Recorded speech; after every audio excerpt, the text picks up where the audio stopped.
College تھا, private college تھا, bachelor کر رہے تھے, تو وہاں تھیں ایک, اور وہ بچپن میں کچھ چیزیں نا آپ کے ذہن میں پھنسی ہوئی ہوتی ہیں, تو میرے ذہن میں بچپن سے پھنسی تھی کہ میں اسے محبت کروں گا جو مجھے محبت کرے گی. بہاولپور میں تو انہوں نے بتایا کہ جب وہ 3 سال ختم ہو گئے, تو جیسے رول نمبر سلپ آتی ہے اور پورا ٹرائمسٹر ختم ہو گیا, اب آپ کے ایگزام ہونے والے ہیں 10 دن بعد, تو مجھے پتہ چلا کہ ایک خاتون ہے اس کلاس میں, جو لڑکی جو مجھے پسند کرتی ہیں. تو ایسے کیسے ہو سکتا ہے, ہو کیسے سکتا ہے, ہو کیسے سکتا ہے, کیونکہ میں تو بہت عجیب سا تھا ان دنوں, ٹھیک, اب سے بھی زیادہ, اچھا اب سے بھی زیادہ, یہ تو حد ہو گئی. حد ہو گئی.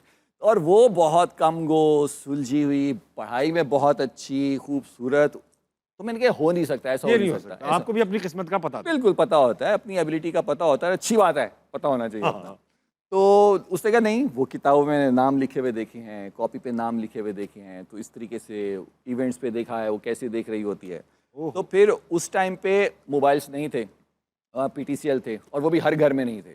تو پھر میں نے نمبر لیا کہ ان کے مالک مکان کے گھر پہ تھا, تو وہ آئیں, تو میں نے ایسے ہی بات شروع کی, کیونکہ پتہ تو نہیں تھا کون ہے, کیا ہے, کیا سیٹ اپ ہے ان کا. جی, تو میں نے ایسے شروع کیا کہ میں نے کہا مجھے پتہ لگا کہ کوئی ایسی بات ہے, تو مجھے یقین نہیں آیا, تو اس لیے میں نے فون کیا کہ میں آپ سے پوچھوں کیا کوئی ایسی بات ہے, کیونکہ اگر ایسی کوئی بات ہوتی تو مجھے بھی تو فیل ہوتا نا, لیکن مجھے 3 سال میں ایسی کوئی بات فیل نہیں ہوئی, تو اس لیے میں کنفرم کر رہا ہوں کہ واقعی کوئی ایسی بات ہے تو پھر بتائیں تاکہ آگے دیکھیں. اور اس کے بعد جواب آیا ایسی بات کا کیا مطلب ہوتا ہے.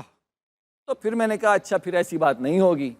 پھر میں نے کہا اگر آپ کو نہیں پتہ چل رہا ہے ایسی بات کا کیا مطلب ہے, پھر نہیں ہوگی, پھر نہیں ہوگی. میں نے کہا کوئی مسئلہ نہیں ہے, تو میں نے کہا ٹھیک ہے بس انشاءاللہ بیسٹ آف لک پیپرز کے لیے. تو ہوا کہ اگر ایسی بات ہو بھی صحیح تو کیا فرق پڑتا ہے, ہو تو کچھ نہیں سکتا. او ہو, اچھا ہنٹس دی کہ ایسی بات ہو بھی تو کیا فرق پڑتا ہے, آپ کری کیا لیں گے.